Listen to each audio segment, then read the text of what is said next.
Halo Welka, jumpa lagi dengan aku dalam video pembahasan mengenai penulisan cerita fiksi. Sejauh ini kita sudah berkenalan dengan banyak sekali unsur pembangun cerita fiksi, dan juga saya sudah menyisipkan beberapa trik and trik untuk mengemasnya agar bisa menghasilkan cerita yang menarik pembaca begitu ya. Nah, di video kali ini saya akan sedikit memberikan gambaran mengenai unsur lain dari pembangunan cerita fiksi ini, yaitu mengenai sudut pandang, tepatnya mengenai macam-macam sudut pandang yang biasa digunakan di dalam penulisan cerita fiksi. Untuk itu, yuk simak video penjelasannya sampai akhir.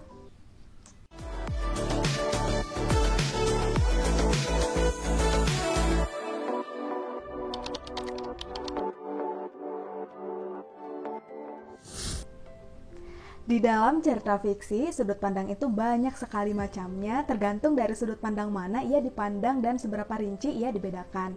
Nah, di dalam video kali ini saya akan sedikit mengulas mengenai sudut pandang yang umum, yang sudah banyak sekali diketahui oleh halayak agar tidak kesulitan dalam mengemas sudut pandang ini. Nah, yaitu dilihat dari segi bentuk personanya. Jika dilihat dari segi bentuk personanya ini, atau dari segi persona tokoh cerita ini, ada 3 bentuk persona. Yang pertama adalah persona pertama, yang kedua persona ketiga, dan yang terakhir adalah persona kedua.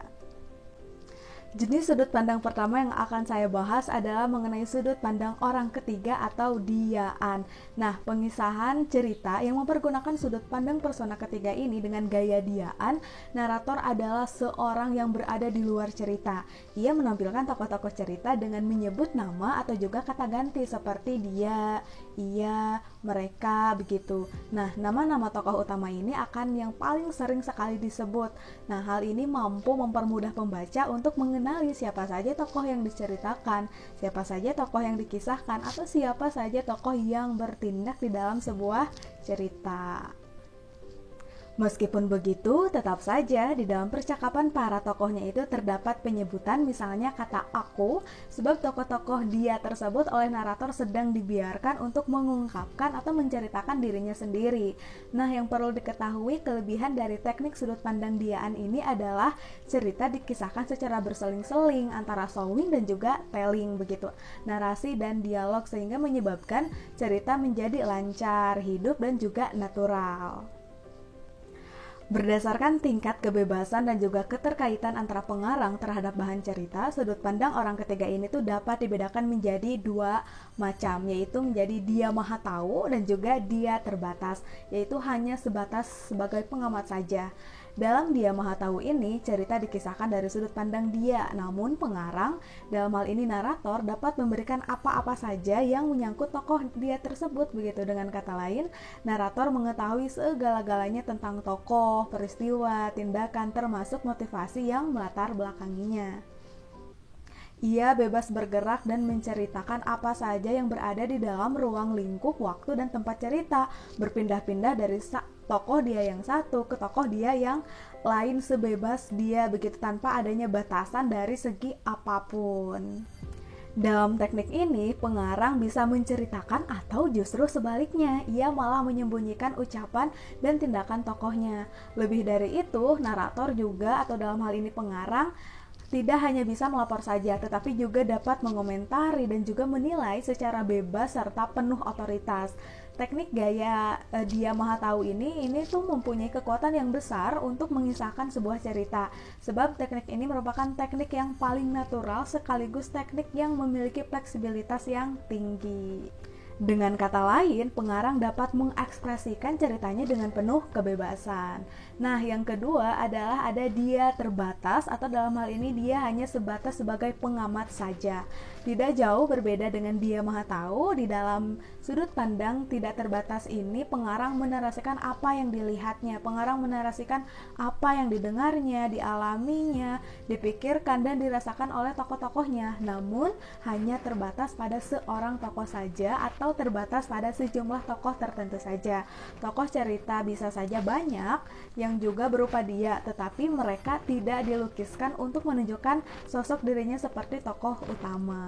Dalam teknik ini tidak hanya ada seorang tokoh yang terseleksi yang merupakan fokus, cermin, atau pusat kesadaran.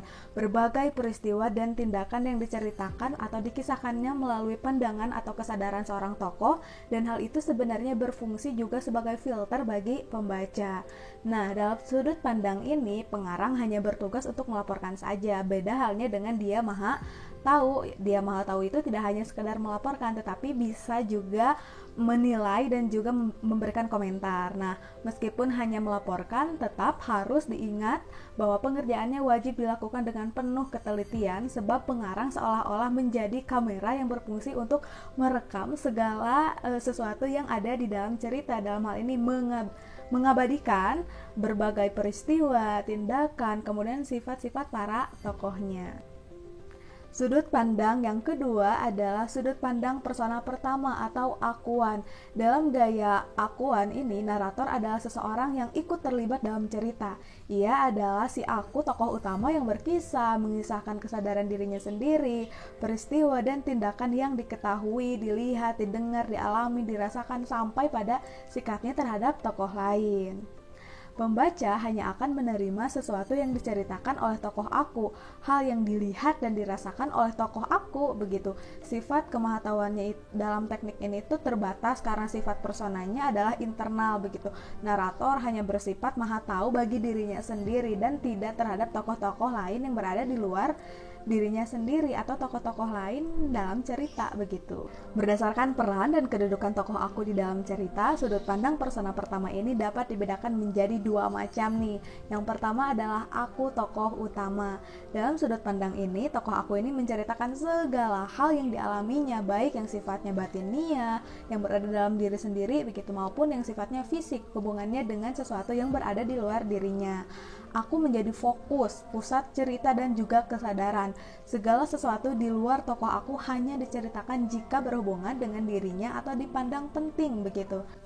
Yang perlu diperhatikan adalah si aku yang menjadi tokoh utama praktis menjadi tokoh protagonis.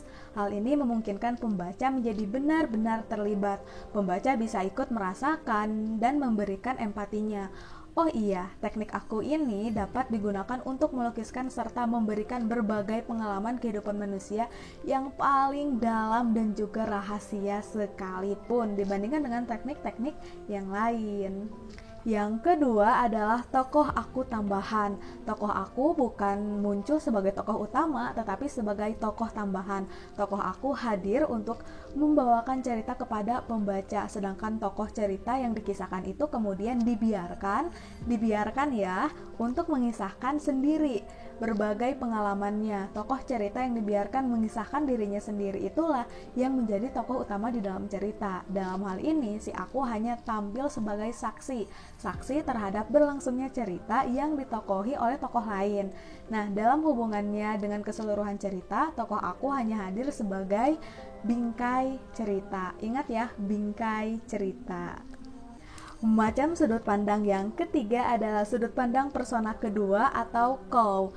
Sebenarnya di dalam khazanah cerita fiksi, baik itu novel maupun cerpen, sudut pandang jenis ini tuh jarang sekali digunakan. Dalam karya-karya yang sudah ada pun misalnya, kalaupun ada yang menggunakan sudut pandang ini, belum pernah ada yang menggunakan dari awal cerita sampai akhir cerita, begitu. Nah, sudut pandang hanya kau ini merupakan cara pengisahan yang mempergunakan kau yang biasanya sebagai variasi cara memandang oleh tokoh aku dan dia.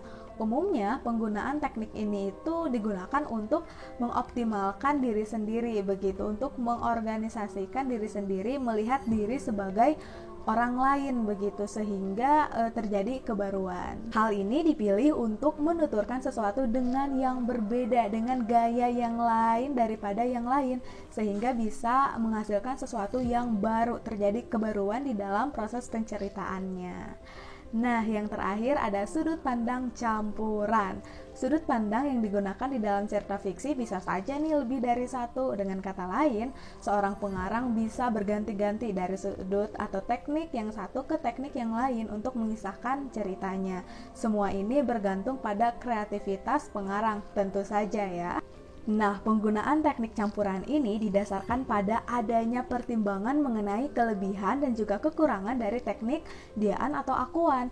Penggunaan sudut pandang campuran ini bisa berupa dia maha tahu, dia terbatas, aku tokoh utama, aku tokoh tambahan, campuran antara persona pertama dan persona ketiga, antara dia dan aku, bahkan bisa diselingi atau persona kedua yaitu kau begitu. Nah, penggunaan teknik campuran ini pembaca bisa memperoleh cerita yang lebih detail, baik dari segi tokoh aku ataupun tokoh dia begitu. Dengan begitu, tentu saja pembaca akan mendapatkan informasi yang lebih banyak. Hal ini juga berarti nanti pembaca dapat lebih tahu tentang berbagai persoalan hubungan tokoh-tokoh cerita dibandingkan tokoh-tokoh itu sendiri. Nah, Love LK itu merupakan sedikit ulasan mengenai sudut pandang yang biasanya digunakan di dalam penulisan cerita fiksi. Yang perlu diingat adalah kita selaku pengarang harus bisa memilih sudut pandang yang tepat, karena pemilihan sudut pandang ini akan berpengaruh terhadap keseluruhan cerita. Bagaimana cerita itu dikisahkan begitu, dan juga akan berpengaruh terhadap pembaca nantinya begitu. Jadi, hati-hati ya dalam memilih sudut pandang ini. Oh iya, apabila ada yang masih kurang jelas dan ada yang ingin dibicarakan, didiskusikan atau ditanyakan, yuk langsung saja tinggalkan komentar di dalam kolom komentar. Sampai jumpa di video berikutnya.